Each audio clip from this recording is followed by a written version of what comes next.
Hello, everyone, and welcome to the webinar. I'm Scarlet, your host for today's conversation. Today, we'll be diving into a topic that's vital for any studio running a live service game, managing server costs while delivering an exceptional player experience. Joining me today are John Workman, RallyHere's COO, and Darryl Lister, our Director of Operations. Together, they've helped countless studios optimize their server infrastructure to balance performance and cost. We'll explore metrics, what they are, why they matter, and how we calculate them. Then Darryl and John will dive into the factors that influence server costs, including regional setups, infrastructure choices, and even engineering's role in performance. Finally, we'll wrap up by comparing these costs to game revenue and discussing strategies to keep everything in check. If you're trying to make sense of server costs or just looking for ways to optimize, this is a conversation for you. Let's get started. Gents, can you walk us through what metrics we're looking at when estimating server needs and why they are so important? Yeah, I think before we get too deep into the metrics, we really need to talk about what kind of game you're going to make. I'm not really talking about whether it's a first-person shooter or whether it's a roguelite. It's really about, is this a game that people are going to play for an hour on a Saturday evening, or are they playing it every single night for a couple of hours? It's about the intensity of it. We're going to walk through a number of metrics that impact the cost of a game, and then talk about how they impact that, and then get down into actually the costs there. So I think first we built a spreadsheet that we use to help calculate estimated costs. Scarlet, why don't you share that, and we'll start walking through some of these metrics. There you go. All right. So the first one we look at, like I mentioned earlier in the example, is average days played. If you are building a game that's more of a secondary game, they're going to play once a week or so, you would look at a game that's more like 4 days per month. So once a week or 4 days a month. And just taking a step back here a little bit, we've broken this spreadsheet down into 4 different levels. And it's the reason why we did this is we all think that our games will be exceptional. We always think we're going to have an exceptional game. That's why we're building it. But we believe that there are different levels that a game can be played at. Exceptional can be a very good game. It can be an average game, and it could be just a mediocre game. We want to show that with the spreadsheet, utilizing a tool such as RallyHere and some of the contracts we have with our vendors and stuff, we can still, even with a mediocre game, you never set out to build a mediocre game, but even with a mediocre game, we can show you where you can still be a profitable game going forward with that. Yeah. So with this, we're going to stick with mainly an average game for our example here, but we're going to walk through each of these. So if we say, okay, average player is going to play 6 days a month, so a little more than once a week. Average minutes played per day. That really, you got to start thinking about how long's your matches, and then how many matches are they going to play? Because if you're playing a MOBA that's 45 minutes and they're only playing 2 a day, that's still a 90-minute play session each time, versus a 10-minute match and they play 5 of them. They played more than twice as many matches, but it's still only 50 minutes. And so you start looking at that, and really why this is important is we have to have servers out there running for the amount of time they're playing times the number of days they're playing. And so it should be pretty logical that those two are pretty important. The next one on our list here is the peak CCU to DAU ratio. You want to talk about that one, Darryl? Sure. The peak CCU to DAU ratio is important because there are multiple types of games out there. You can have a casual mobile game, for example, that has a much more distributed play pattern. You have a much closer peak CCU to average CCU. Also, you can have different royales and things that tend to have a much higher peak CCU. Sort it for us when we're trying to figure out hardware and in a few the distribution between how we go from bare metal servers to cloud servers to a hybrid model, and how we determine where those match up. And this is an important ratio for us to try and determine what those numbers are. Yeah, and one thing I probably should point out here, this looks like a complex spreadsheet with a lot of numbers on there. But if you look at these 4 columns across here, those are examples. so that you know what you need to fill in on this yellow box here. So we're looking across and saying, in our examples here, we're going from 4 to 12 as far as number of days a month they're playing. But over here, you're putting in 6 because we're picking this average column. It's a little less intimidating when you realize we're only talking about this column G here. And you can mix and match those things. So Yeah. you may decide that an average day is an average type game, but for average minutes playing per day per player, you may be very good. So you can mix and match those numbers according to what matches your. And the other thing we mixed in here, which really doesn't go as much about cost, but it's more about the revenue side, but we need that further down, was this row for the gross DARPU. For those of y'all that are unfamiliar, that's the daily average revenue per player. We're typically talking about free-to-play games in this example. You may have 95% of your players that don't pay a thing. So where 31 cents a player may not seem like a lot, but if you have 95% of them not playing zero, that 31 cents you're making off every one of your players is based on the larger amounts paid by the ones that do pay. So you hit on these next couple lines a little bit in the last section there, but it's really about the ratio of average CCU to peak CCU. And do you want to talk about how that impacts cost? It kind of goes to what we were talking about. If you want to go to your other screen, your sheet 7 down there, if you don't mind. You can see here where we're talking about mixing and matching. You know, what's my peak CCU, where these are the top levels, and within a day, this is a chart showing about 7 days of play for a game. You can see where you have some pretty high peaks and valleys in there. And what we want to know is you know, what is that average CCU to the peak CCU, and that's going to be a little bit different based upon the game that you're playing. It could be a low variance with, you know, very consistent games such as MMOs, for example, or it could have a moderate variance, say a 2 to 1 with for mid-sized multiplayer games. It could have very high peaks where you're only playing weekends and for longer games, and weekends or evenings with players. So this usually ranges between 1.5 to 1 ratio to 3 ratio. And I'm gonna ask a stupid question, but why is that important? Why do you want to mix bare metal and cloud? Bare metal and cloud, great question. Cloud by itself is typically a lot more expensive than bare metal.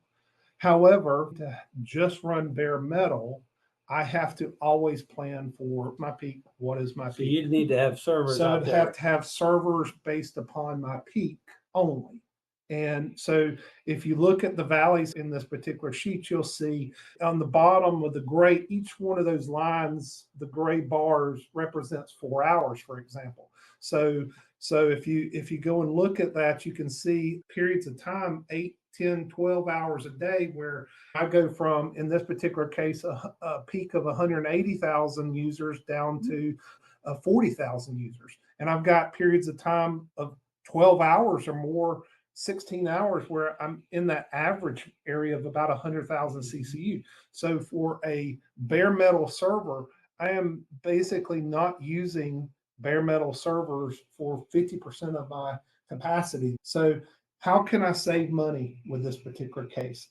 I can use a combination, a hybrid model, which we do very well, which is a certain amount of bare metal. In this particular example, we show that orange line there, which is above the valley, but just barely above it. And we determine how much does cloud cost us more, how much more does cloud cost us than bare metal? Let's say it's 33% more. Then if it's 33% more, we need that orange line to be, where are we getting 8-hour or more periods of time? A third of the day. So that we can use cloud instead of bare metal for those pieces. And if anything above that line, then we start to save more. Yeah. Very good. So I'm going to flip back to the other tab. And now that you understand that piece of it, it starts to make sense why we're asking questions about the ratio here. Now, one of the things you notice, oops, I'm going to get rid of that so There we go.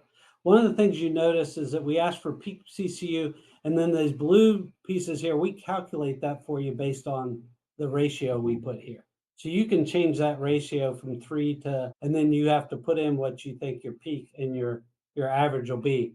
The reason we do it that way is because we really need the average, but it's hard to find the average without having a game live yourself. So we instruct people to figure this out is there are usually several games out there that you're trying to model yourself after. I used to always say, just go pick one. Darryl's been great to keep reminding me, you need to pick 4 or 5 and then average them out. But we're going to go down here and let's pick a game like Apex Legends. Let's say you're planning on building a game and you think it's going to be received by the player base very similar to Apex Legends, going to have similar peaks and valleys and so forth. So you can look out here and you can see if their 24-hour peak was 143,000. And then what you can do is go back over to this. You can plug in the peak. So 143, that's right around very good. You can put out here. So we're going to put 150. And it's going to tell me that my average at 150, if I'm doing a ratio of 3, I should be putting 50 here. So that's really what we're trying to do there is help you calculate out that average. I'm going to put this back so it's matching the other numbers. All of that information then comes down and is used to calculate this monthly average users. So this is a calculated monthly average user that is done by taking the total amount of play time, you divide by the average minutes match per day, and then by the average days per month. And it gives us 1.7 million. So these are all numbers that are used further down in the calculations. And let me ask a question. Why is MAU important to RallyHere? Well, MAU is important in a couple of ways, but one of the ways is we use that to calculate our cost. Okay. So there's 2 parts of cost within servers. We talk about, and this again, I kind of take it for granted that people know, but I'll say it just in case someone doesn't. There's really core cost. So when you have a game out there, you log into a game and you're sitting there looking at your inventory, building your loadouts, waiting in queue, you're in what we call core servers. Those typically are in a single place or may have a couple of locations. It's not an area where you're really worried about latency and ping problems. But as soon as you join a queue and it launches you into a queue, that wait time where it says you're going into match, that's spinning you up into an instance close to you. So you have instances running in servers across the globe, and it's trying to find the servers that are closest to you to play against players that are closest to you. So those are instance costs. And when Darryl was showing the charts of the peak CCU and being able to burst into cloud versus bare metal, that's all about instances. But we're also worried about the core and price those separately. The core costs really care about MAU. We take that and say, okay, take your MAU. You'll see later on a sum of the daily average users as well. And that plays into that as well too, that we'll get into a little later. But before we do that, I'm going to scroll down a little bit. This is the last 2 sets of metrics here that we're going to talk about, and then we can start getting into cost itself. Darryl, I'm going to kick it over to you. I've been talking too much. So the next thing we'll talk about is how we determine the instant servers. The first thing we need to understand is the percentage of CCU in a match. It isn't 100% of our CCU in a match. And it's not that way. It doesn't work that way. When a person logs into the game, he is considered a CCU at that moment. So he may not be playing the game yet. He may be in the store buying things. He may be waiting for a friend to join. He may be doing any sorts of different things, checking his high scores or whatever he may be doing before he decides to launch into a match. An instance is not allocated for him at that point in time.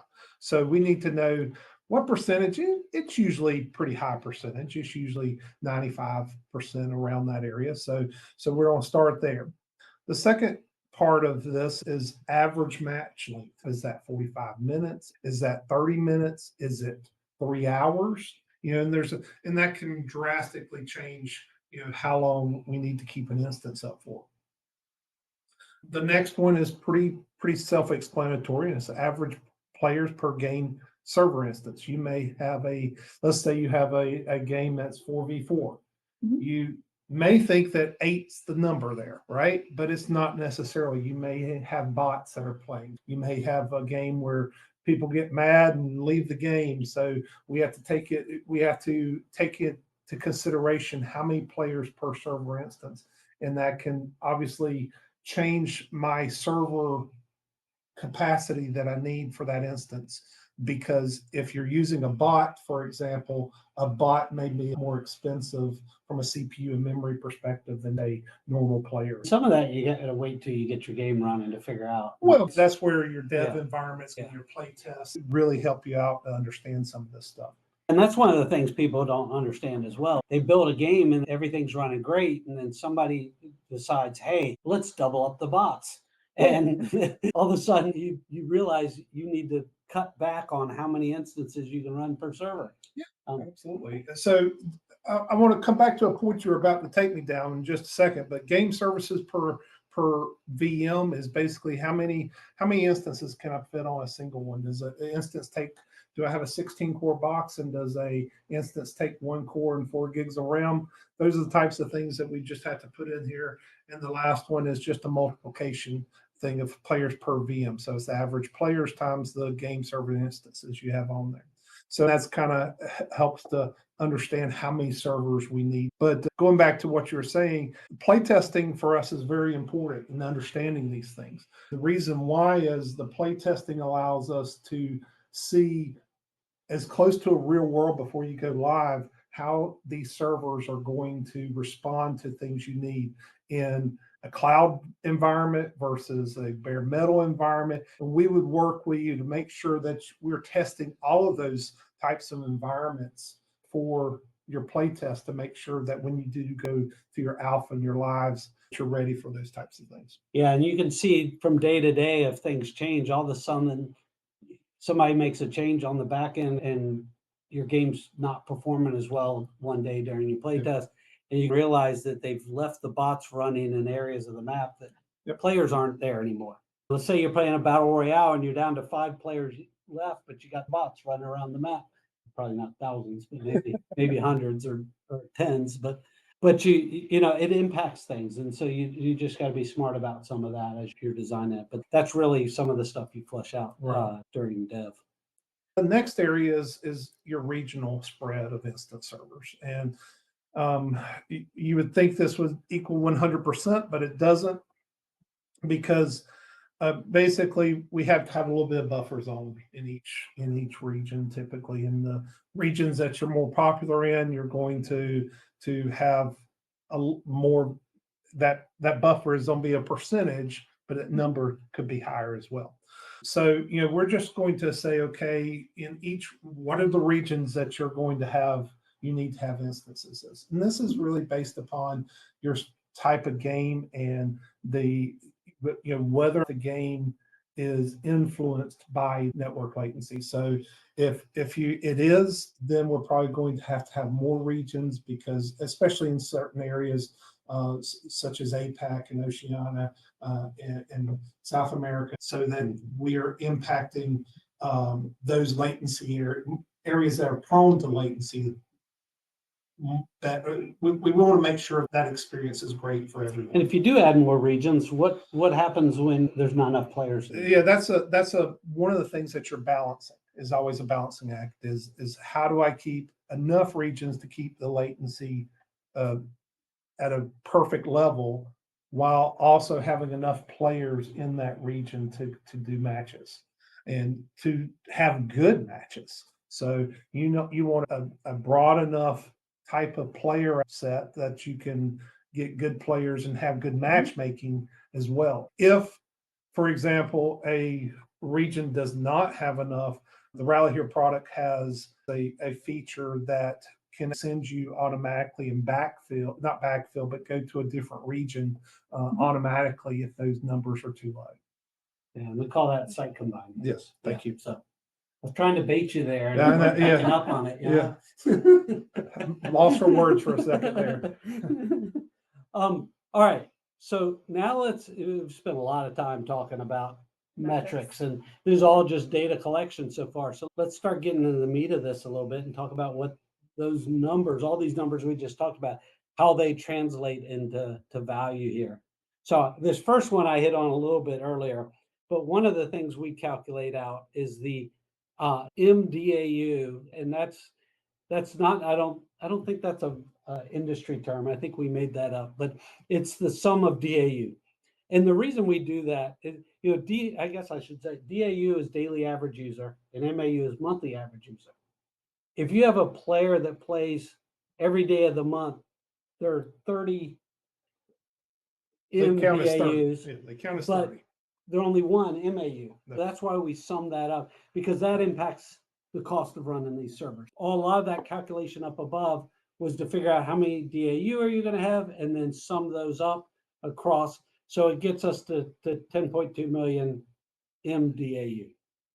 Getting into the in-match play time. So this gets into, these are just simple calculations based on the numbers above, but average matches played per player per day. It's a hard one to say.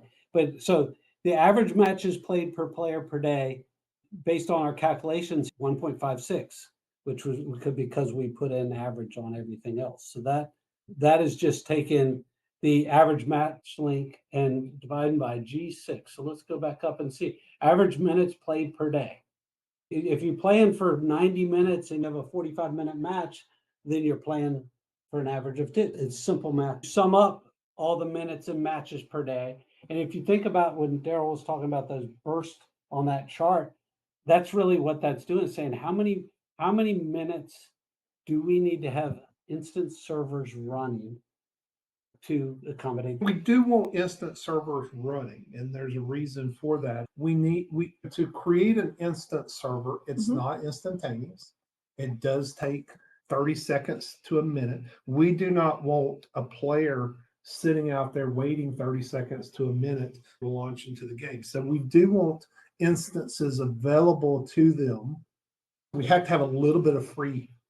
So that it's always a constant battle of how do I have enough free, but I don't. But doesn't that also play into why you went to 120% for your range too? Absolutely, So have absolutely. extra buffer on each one.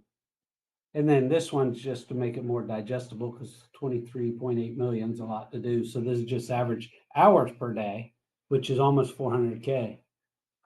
Average players in a match, that is just calculations going back to the above. As you change those numbers, these are adjusting automatically. And then peak players in a match, and that goes back to your peak. Yeah, and what these two numbers really mean is average players in matches. This would give me a number of how much it would cost me to run cloud. If I'm running cloud only, I can pretty much take that average player in matches. If it's 16,000 like it is here, we could just say, hey, I need enough cloud servers for 16,000 players to be in matches. And that would give me a cloud price plus, say, 10 to 20% on top of that. But that is 100% based on pricing of cloud only. If you go to the peak CCU, it's just the opposite. It's how much does it cost me to run bare metal only? But in our case, we are kind of mixing those two together to come up with a hybrid cost. And when you get down to these last couple of lines here around the instant server requirements, you're basically just doing the math based on how many players are in a server and how many servers on a VM, right? Exactly. My servers across multiple providers and for a cheaper cost in the end. I get better service, better reliability, and a cheaper cost. I think that's a win-win. Yeah. So, and I know the answers to these, but I'm going to ask the questions anyway. So when I look at this, you said earlier that cloud's more expensive than bare metal. So if I do cloud only, why is it less than bare metal only? The thought here is that you're moving to what you need at any point in time, plus this 10%. If you go back to sheet 7, at some parts of the day, when you're in those valleys, you're paying for excess bare metal that you don't need. So if you compare bare metal and cloud, the same quantity of servers, cloud's going to be a lot more expensive. What we're saying here in this particular price sheet is we're going to ebb and flow, follow the sun type model, and go with the game's needs in a cloud environment. That is a fantastic model, but I think we can make it even better with a hybrid model.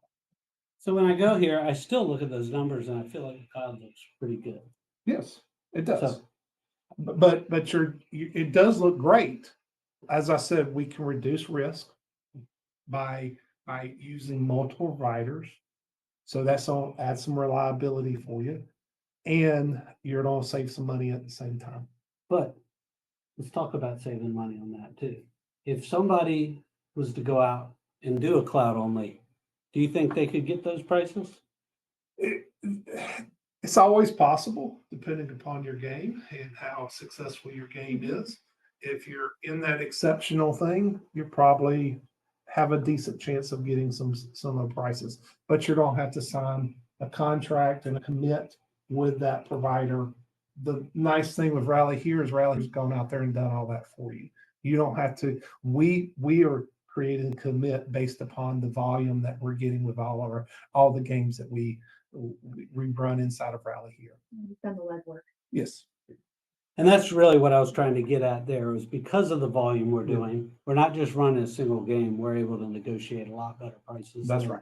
Across all of our vendors. So typically, prior to using Rally, I always looked at servers as being double the price of bare metal. They can be, per server, if you just look at standard MSRP type pricing for clouds, it can be as high as 2 to 3 times what a single bare metal server can be. Then when you look at those prices and you start looking at the hybrid, the Yes. ratio is a lot different. Yes. And that's what I was trying to get at, is Yeah. it's really, the example we're using here is an average game. When you start getting to the exceptional game, the ability to do a hybrid model on your instance servers makes a much bigger difference as well. It does.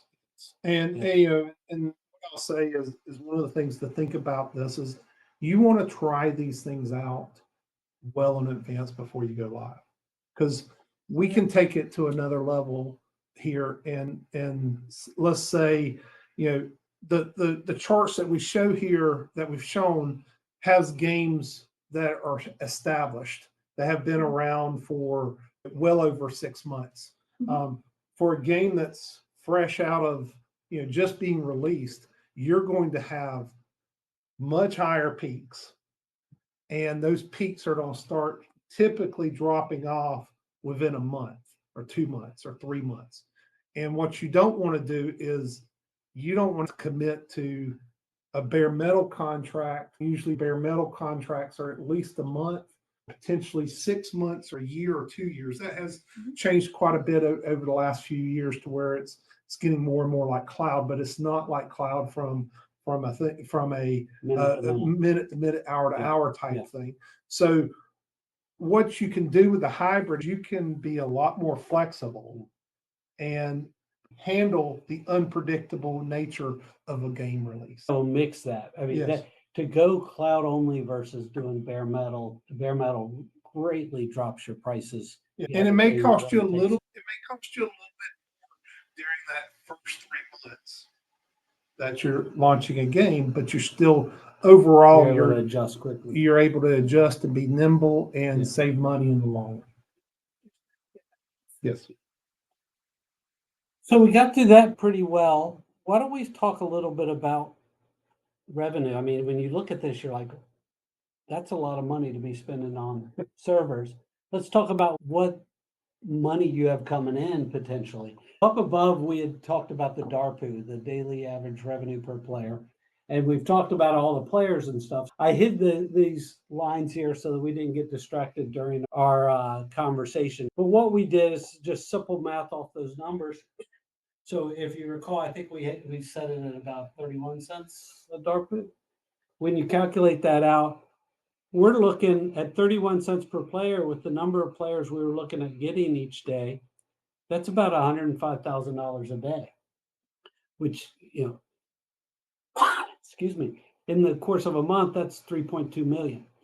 So the cost of running these servers may seem large if you're not used to dealing with them, but when you start adding in your revenue, you start coming down and you see it's really not a large percentage of that. That talks about the instance cost.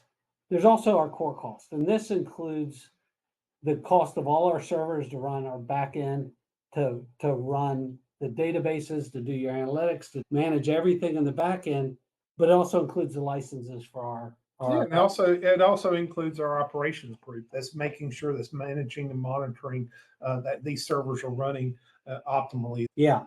So we have our ops team out there 24/7 to make sure these servers stay up and running. So you don't have to hire a team to do that.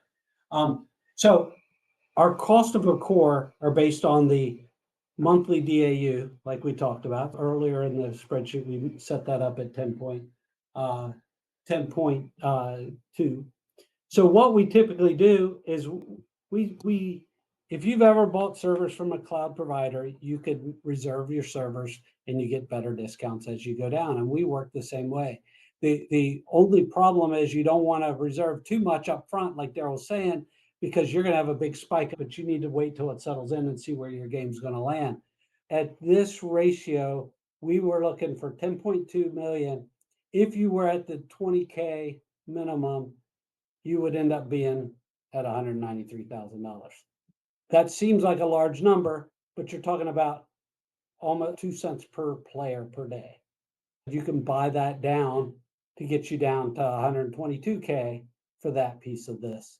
That gets you down to 1.2 pennies per day, per player. When you break that out, you're looking at a revenue per player of 31 cents and your cost per player of 2.1 cents.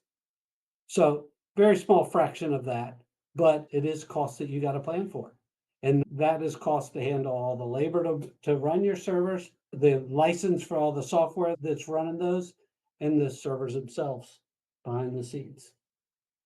So hopefully that gives you a good insight into what it takes to run a game. And it may be eye-opening to some, but hopefully that gives you some perspective and helps you figure out how you're going to plan for that.